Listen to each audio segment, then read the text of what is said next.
All right, so today we're going deep on the Yearlings. Oh, yeah. New album Love these guys. after all the party years. Yeah, yeah. And, maybe some of you remember their 2018 album, Skywriting, Oh, yeah, I remember Skywriting. which was, Is a good one. yeah, like a dreamy Americana kind of, Mm-hmm. very chill vibes. Very chill. This one, Possibly different. it's like a hard left turn. Yeah, they traded in their cowboy hats for leather jackets. Yeah, exactly. Like way more rock focused. Way more. Even kind of like dark and kind A of little bit. heavy, you know. Yeah, and it's interesting because, like, you listen to Skywriting, you're like, oh, these guys are, like, sipping lemonade on the porch. And then this one, it's like, whoa. Like, where did that come from? What happened? Yeah, so that's what we're going to dig into today. Yeah, let's do it.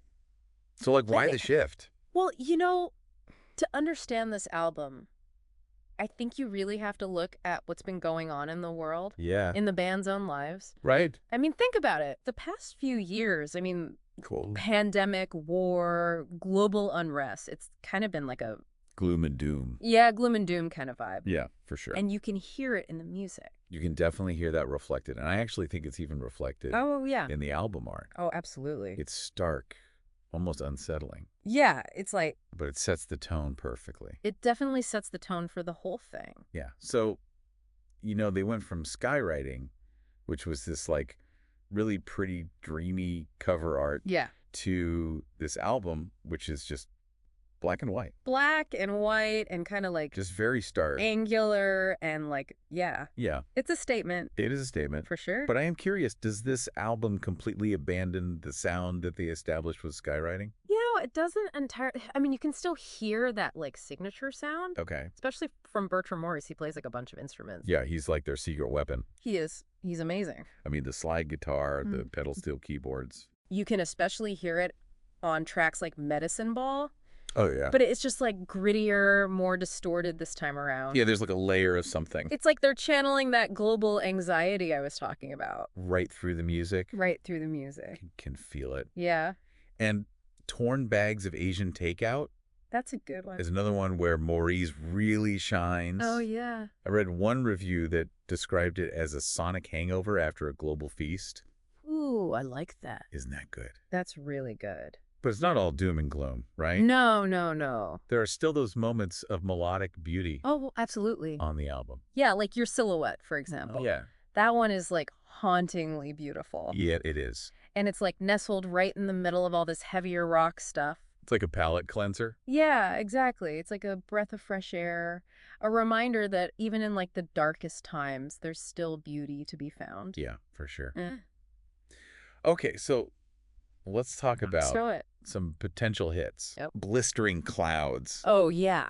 Just screams radio play to me. Huge radio play. And the REM influence is so clear, Wow. right? It's like they took that driving, jangly energy that REM perfected and just, like, made it their own. Yeah, totally. And then there's That's Where We Are, That's a good which one. leans more toward indie rock, I think. Yeah, more indie rock, definitely. And that prickly guitar riff, Oh, yeah. that's all Olaf Koneman, The songwriter. the songwriter, lead guitarist. Lead guitarist, yeah. It's like he's channeling this raw, almost frustrated energy. Yeah, you can feel it, like, in every note. And speaking of Koneman, his guitar work throughout the whole album Oh, it's phenomenal. is phenomenal. Yeah. 1 minute he's crafting these intricate melodic lines. Yeah.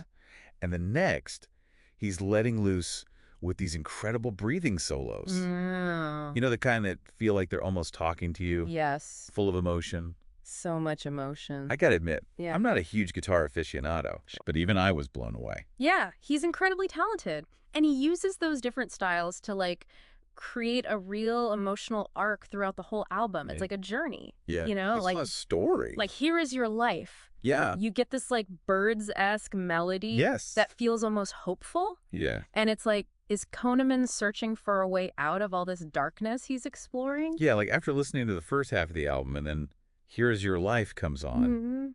you're kind of like, oh, okay, maybe. See, there's light at the end of the tunnel. Yeah, maybe there's light at the end of the tunnel. Yeah. It's interesting you say that because both Here Is Your Life Mm-hmm. and Endgame end with these fade outs. Yeah. And I felt like I was left hanging wanting more. Oh, yeah. Is there some deeper meaning to these fade outs? I think it's definitely a deliberate choice.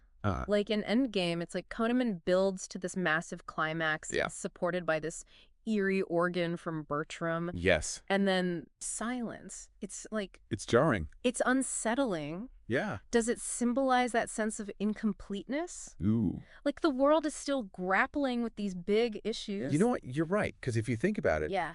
that song in particular, the music, is building and building and building. Building. And then it just cuts out. Right. And it's like, Oh.